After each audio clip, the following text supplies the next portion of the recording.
Hello and welcome to Sports Fan Entertainment as the Tennessee Titans get it done, of course, as they defeat the LA Chargers 23-20. And yet again, I have to come on here and I have to say, same old Tennessee Titans. Now, today was the good, for the most part, Tennessee Titans, right? Well, I'll say the pretty good, decent Tennessee Titans today. There were a lot of problems today, offensively and defensively. And we all like our defense. We have a very strong defense here in Tennessee. But they let the Chargers move the ball in a lot of spots, and it was very frustrating to watch, especially looking at the drive in the second quarter. That was a very frustrating drive to watch. They kept having those sideline catches.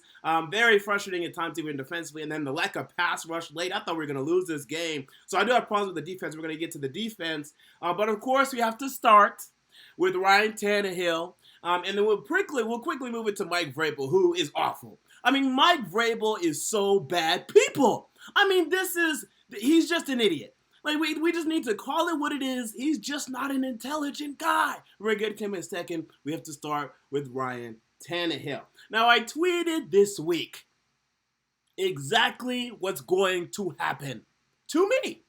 Ryan Tannehill is going to come out. He's going to win us the next two games, okay? Including this one. So he's going to beat the LA Chargers. And next week, I believe he's going to beat the Tampa Bay Buccaneers. He is going to play well in these games. And the Tannehill truthers, the Tannehill stands are going to be out of the woodwork. They're going to be talking this, and that, saying, see, Marcus Mariota was the problem. This is what was always going to happen to me, because even if Marcus Mariota was out there today, we still would have had a good performance from the quarterback position, and same thing next week. It's not a Tannehill versus Mariota thing. We're going to get to the comparison in a moment. But then what's going to happen? Listen to me very clearly, people. Because I don't know if, I guess a lot of y'all Titans fans, y'all just watch the Tennessee Titans. That's all you watch. That's all you care about. And then you're hearing of this guy named Ryan Tannehill, who I actually like. I like Ryan Tannehill. I believe he and Marcus Mariota are the same level of quarterback. I think they're both top 25 quarterbacks in this league. I think Ryan Tannehill is the best backup quarterback on an even playing field in this league. That is what I believe, okay? So, what's going to happen is what happened in Miami for 6 years. Okay, we have 6 years of tape on this guy. That I and other educated NFL football fans have watched. We've seen Ryan Tannehill, and he'll have performances like today where he's slinging it, he's decisive, he's moving the football, and it looks great.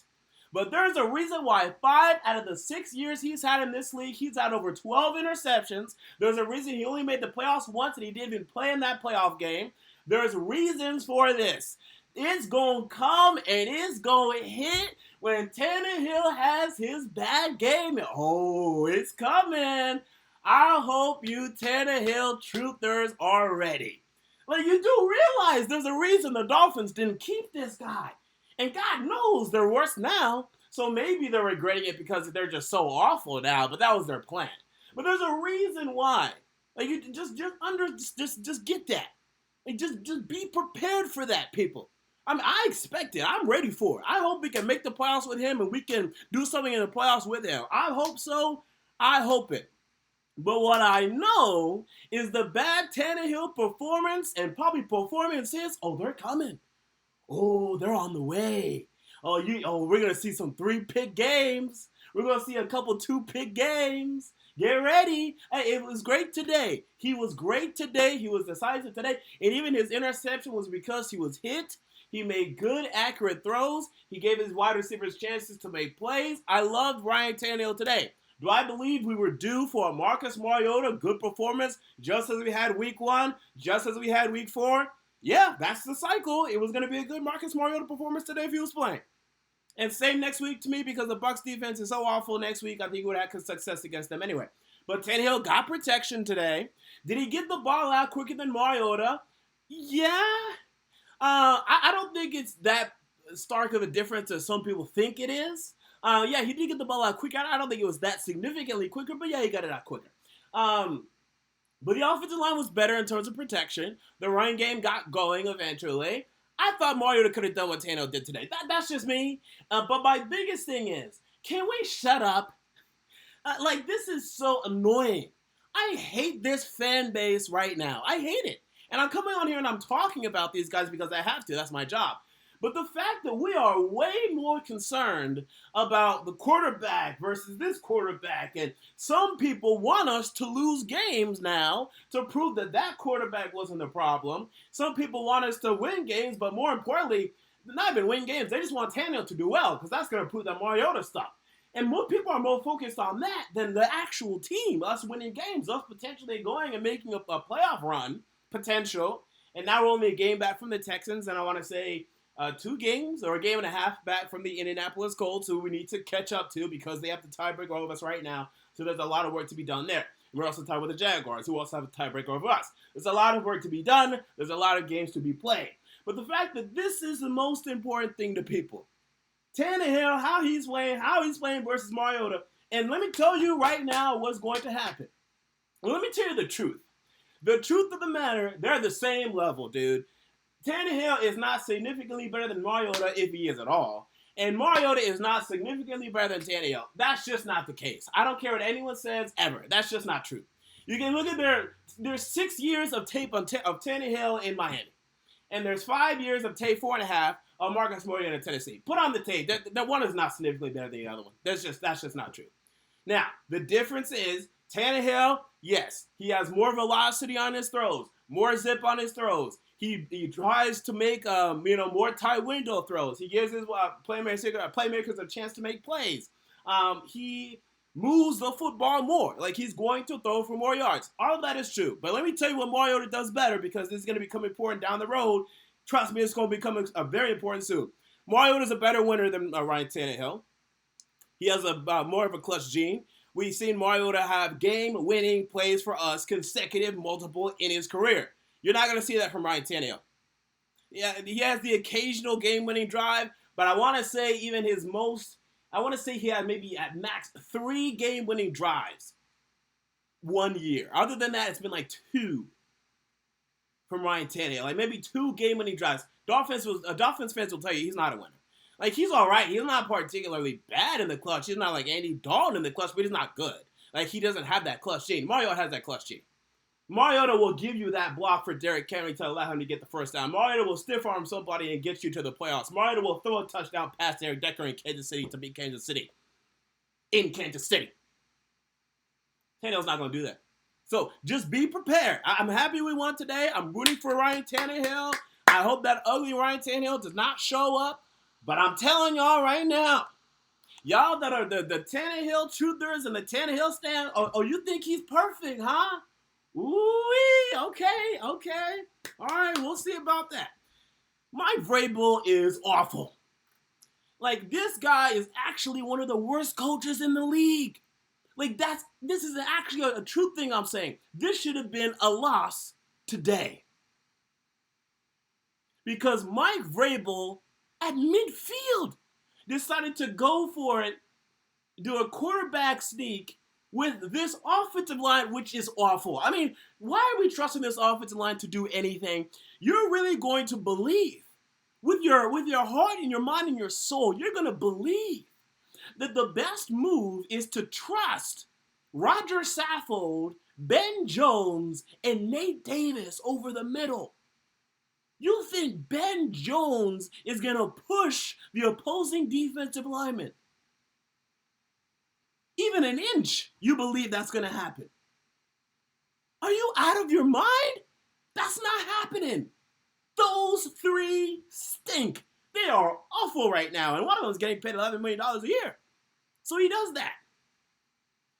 Tannehill actually got it. He actually got it. The initial assurance, we didn't get a great look at it, but I'm sure if Mike Vrabel would actually challenge it, we would have got more looks at it, and it would have been absolutely proven. Tannehill got that first down. That initial push, that ball was, without a doubt, it hit that first down marker. Without a doubt, to me, 100%. It hit that first down line without a doubt, 100%. Mike Vrabel doesn't challenge. He's keeping his timeouts for what? Like, you do realize at that point, the Chargers are either going to win the game or they're going to tie the game, but you might need those timeouts. You might. But I'm always going to use a timeout or a challenge, let me say. I'm always going to use a challenge and risk losing a timeout if that challenge wins me the game. And that challenge would have won you the game. That's worth a timeout, dog. Like, that is actually worth a timeout, potentially. I just don't understand that. So he does that. This moron, okay, this absolute clown, buffoon, everything, he just doesn't even know, and he keeps making this constipated face. He's always like on his knees. He's always just looking so shocked. Like, what's going on with this guy? Like, this is just not an intelligent guy. I have a actual pretty strong hatred right now for Mike Vrabel. It's bad. I am not a fan of Mike Vrabel at all right now. 100% no. So Mike Vrabel, I'm done. I'm done with him. I'm over him. He's lucky he got bailed out by Ken Whisenhunt, another awful coach that we know in Tennessee. Ken Whisenhunt is a clown. I mean, dude, why on earth would this kid not throw the ball on that second and goal? I'll never know. I'll never understand. Why would you risk? All you have to do is just hold the ball. Why would you risk the entire game to run with Melvin freaking Gordon, who just got stopped on first down? You just run it again because Ken Whisenhunt just wants to be a physical football team. We want to impose our will. Just throw the damn ball, bro. Dude, Melvin Gordon was wide open on that touchdown in the second quarter. Y'all can run that again. I'm sure he's still going to be wide open. Hell, not only Melvin Gordon and the offensive line were wide open on that play, on that touchdown play in the first half. Y'all could have ran that again, got another touchdown. You got to throw the ball there, dog. So Mike Vrabel got bailed out by Ken Whisenhunt today, who foolishly, ridiculously decided not to throw the ball when there's 22 seconds left and you have no timeouts. If you run the ball and you're unsuccessful, dude, you saw that big pile, right? Even if y'all maintain the ball, you got to get everyone up. You got to get your offensive lineman off the ground. You got to get ready to go, run another play, and then before you know it, the clock's winding down. The clock probably won't run down all the way. But are you ready for that next play call? Do you still have the personnel that you want to have? No. You throw the ball. Okay, we didn't get it. Let's throw the ball again. Let's get our different personnel in here, and then we do it. Like, that's our move. And then, hey, at the very least, worst case scenario, guess what we're doing? We're kicking the field goal, tie game, overtime in Tennessee. Why that was not the clear. Can you all believe the Chargers went all the way down to the 1 yard line, down 3 points, and lost this game? How does that happen? Literally, how does that happen? And I know Russell Wilson threw his interception in the Super Bowl. That was a different scenario and circumstance where the clock was not winding down. The clock was not a problem. It was not an issue. And moreover than that, Marshawn Lynch was being a beast. Melvin Gordon was doing nothing in this game. He had 16 carries for 32 yards. Why are you running with Melvin Gordon? You're running with Melvin Gordon, this clown, okay, who missed the first 4 games of this season. He hasn't even been playing for you. He hasn't been in training camp. You're just going to run with this guy of all guys. Insane. Nonsense. Nonsensical. Ridiculous. So Mike Vrabel got bailed out. But this is not a good football coach in Tennessee, people. And you know what's really sad? It's so ridiculous to me. We are going to most likely have a worse record than 9-7 this year, right? That's most likely what's going to happen. Maybe 9-7. Maybe 10-6. I'll still give us a shot.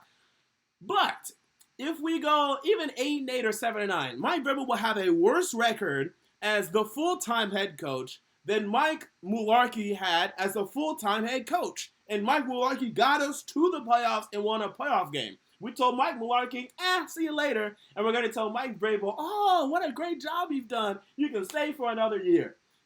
And Mike Vrabel has lost us games. Like, he's not a good decision maker. Like, he's lost us multiple games. And he almost lost us another game today.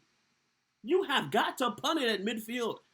Because at the very least, yeah, the Chargers, I still think they would have went down and tied the game. Now, again, he got bailed out. But okay, what was going to happen was we were going to lose this game because you gave them the ball at midfield with 3 minutes left. If you just pump the ball, they have no timeouts. They might get a field goal. They might. But it's not going to be 4th down, territory for them. They're going to take the field goal. We go to overtime. We'll see what happens in overtime. But you don't just, to me, you don't go for it there. I don't know. We can disagree on that. I don't think that's it is debatable. But I think you just kick it there. I think you trust your defense. And hey, I don't think you give up a touchdown with 3 minutes left. I don't think that happens. It could happen. That's something that's going to happen with this defense today. But if you do give them 50 yards to go instead of, potentially 80 or maybe even 90, that's what happens to me. So I don't know. But we can debate that in a moment. I'm sure you guys will have your own thoughts on that. So my Vrabel stinks. Tannehill good. What else do I have to say today? The wide receivers look good, right? Corey Davis making plays. And, this is the quarterback that Corey Davis does need. I'll grant you that. I think Corey Davis needs a quarterback that just throws the ball up to him, that gives him opportunities to make plays, and Tannehill does that. So I like the pairing of Tannehill and Corey Davis. That's something that appears to have a lot of potential. We'll see that moving forward. A.J. Brown made his fair share of plays. Adam Humphries, finally showed up and did some things. Like, we had 312 passing yards today, and that's what Tannehill's going to give you. He's going to move the football. And, that's going to allow the wide receivers to finally be able to put up the stats I'm sure they want to put up, except for Delaney Walker. I'm sure Delaney Walker is pissed because he was out for most of this game with the ankle injury. So, the wide receivers played well. Offensive line still stinks. Dennis Kelly stinks. Tannehill was only sacked twice, but it could have been easily more than that. And he almost lost the ball on a play as well. And he also, the offensive line is the reason why we threw the interception. So, the offensive line still stinks, and we're not making the playoffs with this offensive line. I'm so over this offensive line. It's the worst in the league. And right now, the way they're playing, they're the worst offensive line in the league. Talent-wise, they're not. Like, LeBron's great. Saffold has a lot of talent, but he's not showing up right now. Conklin has a lot of talent, but he's not showing up, and he got hurt today. So, talent-wise, they're not, but the way they're playing, they're the worst offensive line in the league, without a doubt. They said a stat today. They said Derrick Henry has the least amount of yards, or what they say? He has the most amount of plays where he loses yards rushing in the league. Apparently, it's happened I want to say they said it for 20 times or something. But either way, he's leading the league in rushes that don't even make the line of scrimmage. That's O-line. That's O-line. I know Derrick Henry takes a little while to get going, a little while to accelerate. And just by that, I mean, literally just a first second after that, he's gone. He actually has been recorded for having one of the highest accelerations in the league. So, but just that first second, right, that little initial jolt, sure, he's a little slow on that. But there's no reason why he should be leading the league in rushes that don't make the line of scrimmage. There's no reason for that. No rhyme, no reason, no excuse for that, none. So that's just ridiculous right there. So anyway, defensively, how about our boy Jeffrey Simmons? I posted the GIF. You know the GIF on Twitter where dude just shows up and looks on me? That's Jeffrey Simmons, man. Jeffrey Simmons looks fantastic. How about today? The lone sack of the day came by Jeffrey Simmons. And this is what we need right now because honestly, y'all, Jerome Casey's been a little damn quiet. Let's call it what it is. I haven't been watching much of his tape, so I need to sit down and probably watch more of it because I'm not interested in the defensive line tape in Tennessee right now. I just don't care. I don't care about I don't care about Daquan Jones. I don't care about I don't care. I don't care about Isaiah Mack. I don't care. So I haven't really been watching defensive line tape. However, I'm going to start now with Jeffrey Simmons on the field, and I'll let you know if Casey's actually, if he was regressing or if he's just not showing up for some reason, but he hasn't been making that many plays. He did have the fumble recovery. Fantastic. But especially, again, when I was watching Phillip Rivers just kill us and kill us and kill us and kill us and almost win us the game, I was looking around like, man, where's Jarrell Casey? Make a play, dog. And, Harold Landry's developing, so it's going to take him a while before he becomes that consistent playmaker. Cameron Wake was out there, right? Didn't look like it. So I wanted to see more from our guys up front because, man, just watching Phillip Rivers, because us Titans fans, let's be honest, we hate Phillip Rivers. It's nothing against him. Well, a little bit, because he's kind of a dick. Let's just call it what it is, especially against us. So we definitely do not have a good relationship with Phillip Rivers. So just watching him, of all people, just, kill us and kill us and kill us and move the ball, very frustrating. And I wish our pass rush would have showed up. But Jeffrey Simmons did have his 1 sack, and he had 2 tackles for loss. So, that's a defensive lineman that's making plays in a 3-4 defense. This is what we love to see. Oh, my God, we've needed this so much in Tennessee. Wesley Woodyard got cooked. Jesus, did you see Wesley Woodyard? He got cooked by Austin Eckler. He wasn't even close. You could have thrown me out there with like the same damn thing. Oh, my goodness gracious. So Wesley Woodyard definitely had his struggle. Rashaan Evans, I still like the plays Rashaan Evans is making. He can't cover it, but he doesn't have to in this defense. So he's going to continue to do good things. A horrible game by Kenny Vaccaro. Kenny Vaccaro was awful today. Just awful today. Kevin Byard continuing to make plays. He's fantastic, man. What a leader for this football team. My goodness. I mean, this is the best safety we might have ever had. I mean, I really do believe that. Michael Griffin had his moments, but Michael Griffin could just, he had a very specific role. If the secondary is completely in around him, he's able to make, a lot of ball hawking type plays, but on his own, no.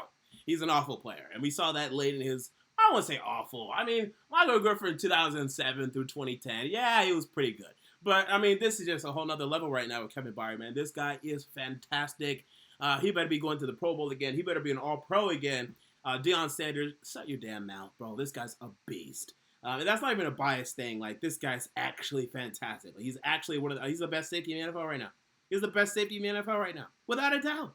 He's incredible right now. I love what we're seeing from Kevin Byard. Outside of that, Adoree Jackson got hurt. So I don't know what's up with that. Hopefully he's all right. Because although we do have our problems with Adoree Jackson, he's better than LaShawn damn Sims. And we don't want to see LaShawn Sims in the game. That's not something we want to see. So hopefully Adoree Jackson is good. We had some struggles covering. Malcolm Butler, he's just not very good. He's all right. Like, he's not awful. He doesn't get burned, but, his penalty, dude, that's a pass interference, dog. Like, what are you talking about? And it's a difficult matchup in order to guard Mike Williams, who's standing at 6'4". Like, that's a difficult assignment. I understand it. I'll grant it. But, dude, that's a pass interference, bro. He's just, yelling and, going crazy, exclaiming about that. Like, dude, that's a pass interference. And he's just not very good. Like, he's just not. But he's physical, and I like him. I do like him. Like, he's a good physical football player that you need to have, I think. I just wish we were paying him $12 million a year. So that's my only problem with him right now. Logan Ryan's doing okay. But, we could use a shutdown corner. Now, Jalen Ramsey might be on the market. I'm intrigued, as all of us are. Just depends, how much he'd cost, and will he actually come in here and just shut up a little bit? Just a little bit. I mean, I like very confident players. I do, don't get me wrong, but sometimes he just says some stupid stuff. So you can get in the wide receiver's face and say whatever they want, but in terms of the media and everything, like, this is Nashville, this is Tennessee, let's tone down a little bit. But I'd be down for Jalen Ramsey, for sure. That's a next year conversation, though. So anyway, that's pretty much it for this game. We're going to move on to the chat, and we're going to get out of here a little bit early because I do have plans tonight that I have to abide by. Hey, look at this. Another late afternoon game for the Tennessee Titans. This is new for us, but we love it. Ian with another big super chat. Thanks, Ian. He said, thoughts on Jeffrey Simmons' debut, and how about that ending? Jesus. Jeffrey Simmons was fantastic. And he was limited, too. So don't feel bad that maybe he didn't show up in the fourth quarter or the second half a lot. But the thing is, again, he's limited. He's coming off the ACL injury. For him to even show up today and be the most impactful player on the defensive line, that's pretty good to me. 2 tackles for loss for Jeffrey Simmons. So excited. And this is why John Robinson, he's a good general manager. And I wish he could make better free agent decisions because, again, I keep talking about these guys being grossly overpaid right now. Malcolm Butler, grossly overpaid. Roger Saffold, grossly overpaid. Dion Lewis.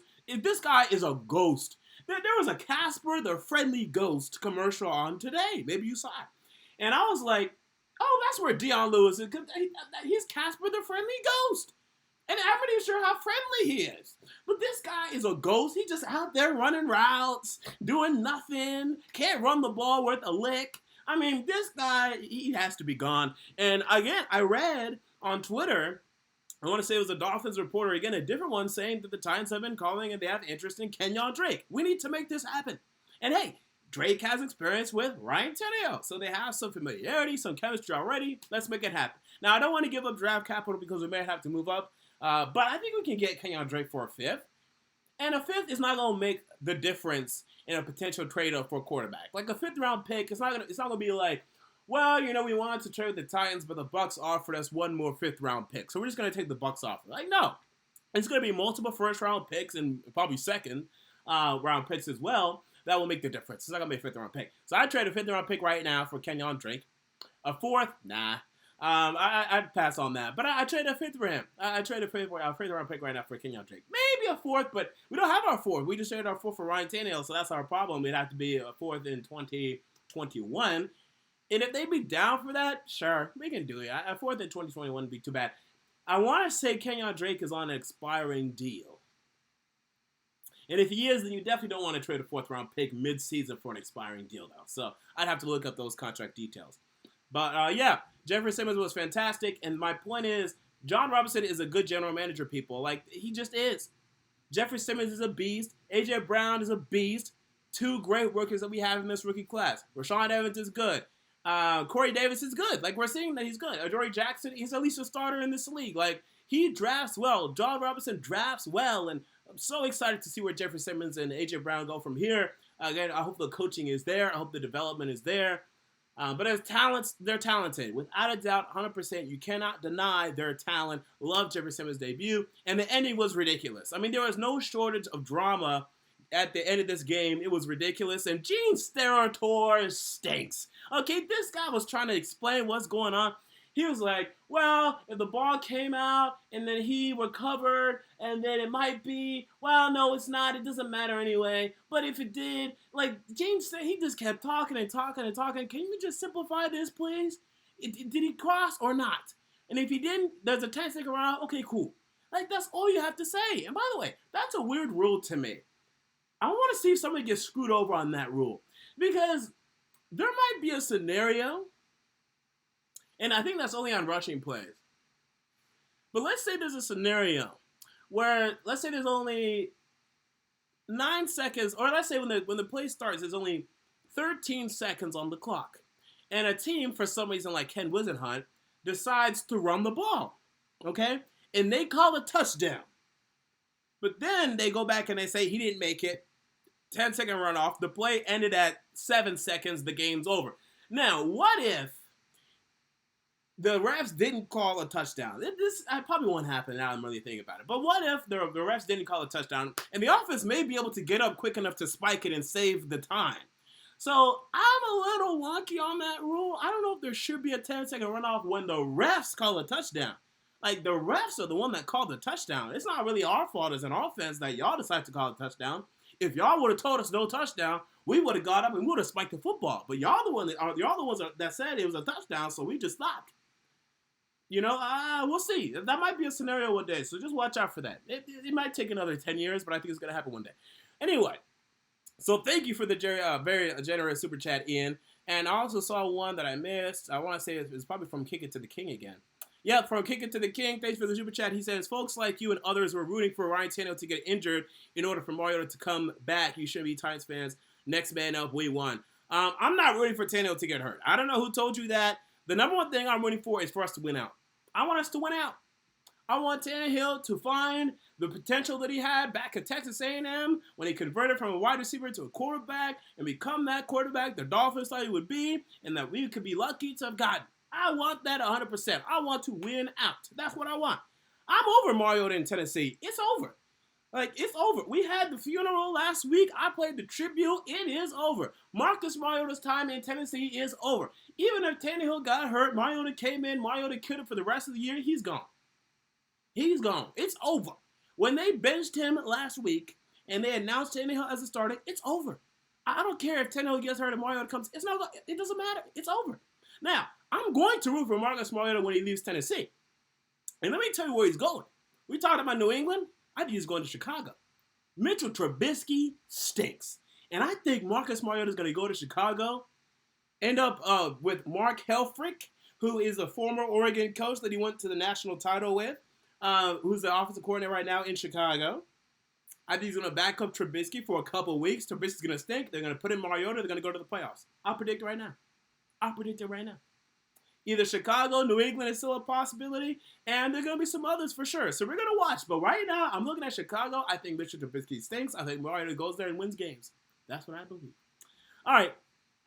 So with that said, I'll start answering questions in the chat. If you have anything to say, at me, at SportsFanEntertainment, and I will answer your questions. And someone said Jalen Ramsey is on the Rams. Yeah, I know that. And they also traded a lot of draft capital for him. But he ain't extended yet. He ain't under contract yet. I believe that's what's going to happen. I believe they're going to extend him. That's what I believe. Let's see. All right. Let's see.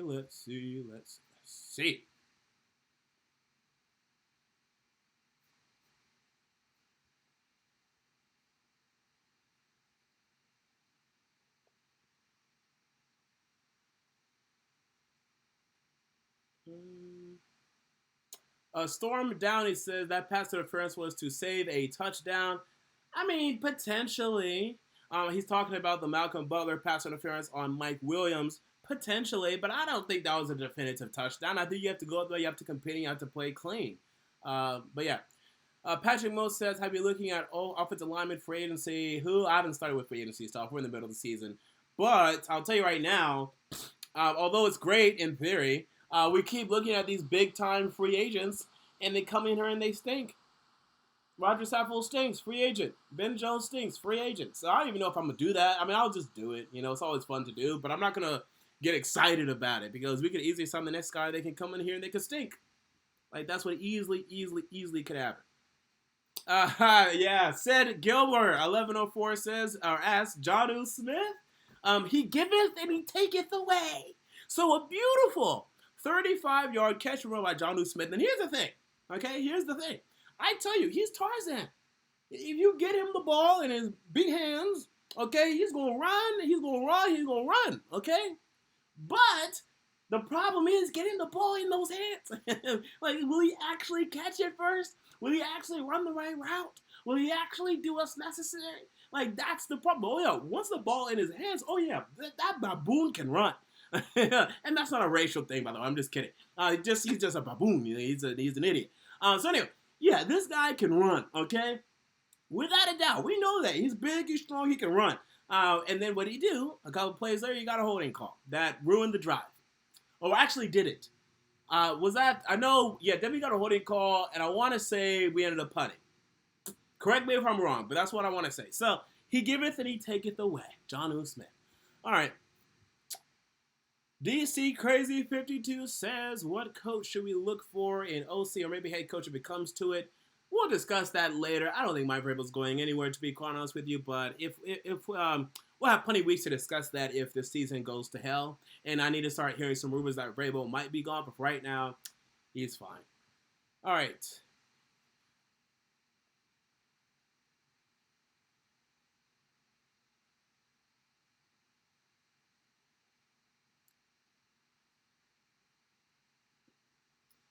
Yeah, SB asks, do you think Malcolm saved a touchdown with the pass interference? I don't know. I don't think so. Only because he had bad positioning and it was a good throw. But I still think he could have competed. Like, I didn't think he had to hold him there. Just go compete for the ball. Like, just give it your best shot. If you fail, you fail. But that's not an excuse to get pass interference to me in that situation.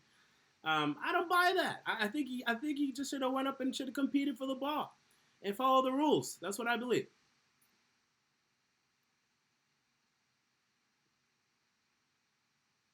Eli Jordan says, no arguing. Tannehill looks like he has more pop from his arm. He knew where to go with the ball before the snap.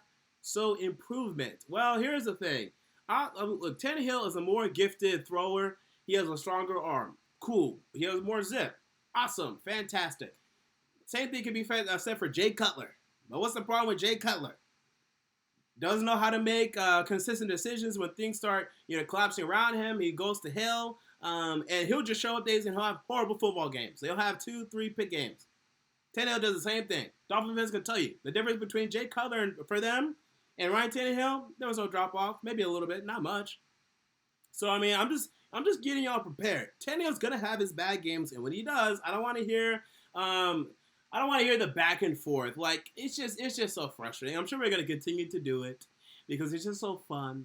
But it's just so annoying. Like the Tannehill Mariota back and forth, I can already tell how annoying it's gonna be. Look, I'm just telling you right now. Even as a Mariota stan, the difference between them is insignificant. It's just insignificant. One's a better winner. One's more clutch. One, I think, is a better leader. I know Mariota's not a very vocal leader, but I think he's a better leader than Ryan Tannehill. So anyway, and then Tannehill's a better thrower. Takes more risks for good and worse, and is gonna throw for more yards. Cool. If you don't think Tannehill's gonna have bad games, man, I'm just warning you. It's coming, and it's coming soon. Tannehill doesn't have 1 year of a pass rating even over 95, and most of the time it's 88. He's gonna have his bad games. Just get ready, guys. I'm just trying to warn you right now. Anyway,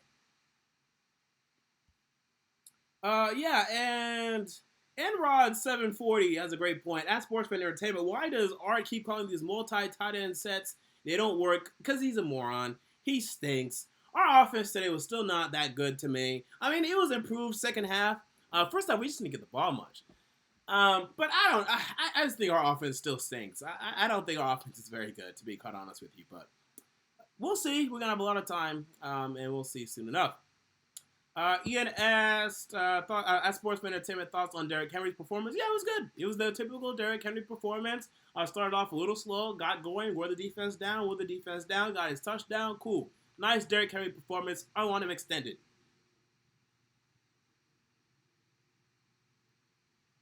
SB says, what will it take for Mariota to come back, barring injury? For Tannehill to go out there and absolutely stink multiple times, which, by the way, I think is coming. Well, to a certain extent. We'll see. I don't think it's going to happen enough for them to put back Mariota. I think Tannehill will. I think he might get hurt. And we already saw today, he had a little finger issue. Tannehill's injury prone. More injury prone than Marcus Mariota, by the way, people. So I think Tannehill's, number one, I think he's going to get hurt. But anyway, yeah. We'll see. But I don't think Mariota's coming back. I think it is over. But I just have a sneaky suspicion, this isn't over. This is not over. We're going to see Marcus Mariota back at quarterback for the Tennessee Titans this season. When you start the revolving door at quarterback, it continues to revolve. It tends to continue to revolve and revolve and revolve a little bit. I don't know why, but there's some science to this. There's some physics. When you start that revolving door, okay, unless if there's some sort of friction to stop it, it kind of keeps revolving. So watch out for that. All right. Witty Banter 96 says, as sports fan, David Tannehill seems to be a better leader and hold teammates accountable when things go to hell. Here's the thing. Do you know any Miami Dolphin player that ever stuck up for Ryan Tannehill when they moved on from him, when they traded him, that said, I don't know why we did this. We shouldn't have done this. Are there any former Ryan Tannehill teammates? Rashad Matthews said a little something. But are there any Miami Dolphins teammates that are singing Ryan Tannehill's praises before he left? That were saying, why are we trading this guy? You hear Jarvis Slater talking about Ryan Tannehill? You hear Kenny Stills talking? No one's talking about Ryan Tannehill. Mariota got benched. And this is the first time I've seen this that I can remember. Where his teammates felt bad. They felt it was their fault. Delaney Walker was pissed, dude. A.J. Brown felt like it was his fault. Mariota got benched. They were sad about it. I haven't seen this. It's really an incredible thing. People did not have that reaction for no Ryan Tannehill, bro. Let me tell you right now. But, yeah, is he going to yell at people more? Sure. Jay Cutler, he'll yell at people too. Well, occasionally. But that doesn't mean he's a good leader. So I think leadership in the quarterback room it's a different conversation, but whatever. People are just going to have their own tea. I'll let y'all just sip your own tea. Some people are fans of this, some people are fans of that. Unsweet tea, sweet tea, Mariota, Tannehill. This debate's going to continue. I hate every second of it, but it's going to continue. Yeah, so here we go. What else? I'm going to end with this because, again, I do have plans tonight. We'll end with this. Armed with Music says, does moving on from Mike Mularkey for Mike Vrabel look like a bad move now? Well, here's the thing, and it's so stupid. I hate this franchise. I love them, but I hate them too. Here's the thing, it's so stupid. Why did they even why did they keep Mike Mularkey? Just why? If you didn't want him, Why? Like, they didn't want Mike Mularkey. Like, they were just waiting for an excuse to get rid of him. Okay, now let's get rid of him because the offense wasn't great, and now the offense is worse. Oh, fantastic. Oh, you gotta love it. So anyway, I'm not going to say it was a bad move to move from Mularkey to Vrabel because Mularkey isn't good anyway. However, should they have hired Vrabel? No. And it's funny. Matt LaFleur didn't do anything here in terms of offensively, and I still think he's not a very good offensive coordinator. However, you cannot lie, you cannot deny it. They're killing it over there in Green Bay right now. They started off a little shaky, but right now they're killing it. I wanted Matt LaFleur as head coach here. It stings. I wanted Matt LaFleur. That's who I identified. That's who I circled for that offseason.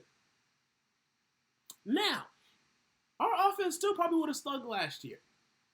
But if Matt LaFleur would have said, you know what, I just need a different quarterback, and he got a different quarterback in here, and we started winning games like the Packers are winning now, I would have said, okay, cool. You were right. You're the guy.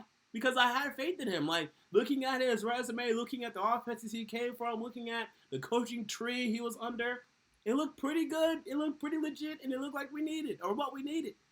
Now, he's killing over there in Green Bay, and they're going to go probably 7-1 because I think next week they face, I want to say it's the Chiefs that they face. But yeah, it's a team that they're probably going to beat, and they're probably going to go 7-1, and they look pretty good. So, I don't know. We need more time to evaluate what's going on here. But one thing I know, Mike Vrabel stings. He's a moron. He's an idiot. Like, that's just what he is. Like, that's actually just what it is. I wish I could, come up with some crazy, interesting analysis that I could just pull out, some concoction, some calculation that I can make an epic conclusion. No, he's just an idiot. Like, some people in this world are just dumb. Like, that's just it. Some people living and breathing on this world are just dumb. And Mike Vrabel's one of those people. Like, that's just it. Like, he's 0 for 6 on challenges. He doesn't know when to challenge, doesn't know when not to. He doesn't know what late game decisions need to be made. He's just not an intelligent guy.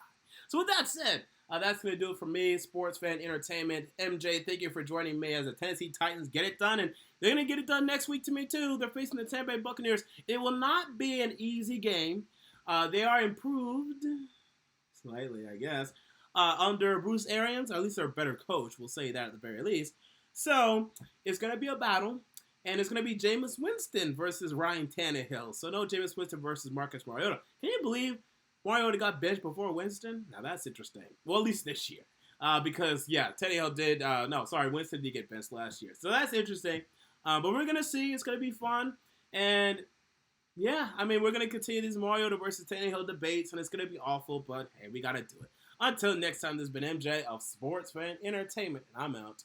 See you all later.